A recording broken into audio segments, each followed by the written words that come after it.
Okay, so let's talk about the blog module. Let me go ahead and open this up in a new tab. And the blog module, again, is really for posting up different publishings on your site.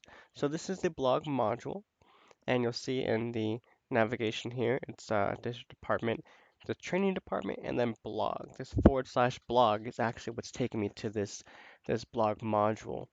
So let me go ahead and click create new, and let me title this my first blog. And the title is up top on the left, or on the right hand side here. But also with this, we can do things like change the author, give a comment notification email. So whenever there's a comment on this blog publishing, then the person designated in this notification email field will be notified. We can give this a thumbnail. So let me go ahead and just choose a clip art here. And this just says, are you sure you want to like it? Before you actually um, upload a thumbnail to this, we have to save it. And I'll just do books 2.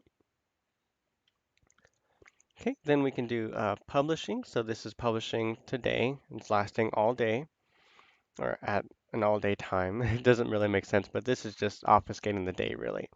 So we can choose to publish this at a future time if this is going to be posted up later, and then users won't actually see it until the published day is hit. Okay, then we have things like social networking, if you want to post it to Facebook. And then underneath miscellaneous is a category. So I encourage you to watch the video for categories to understand those a little bit better. But let's go ahead and get this description. My first blog publishing. And let's go ahead and click publish now. So now you'll see my first blog publishing, and then there's that thumbnail. Now on the home page, let's go ahead and add that blog post.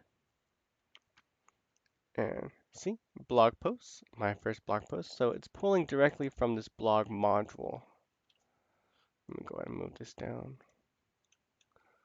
And that's how the blog works.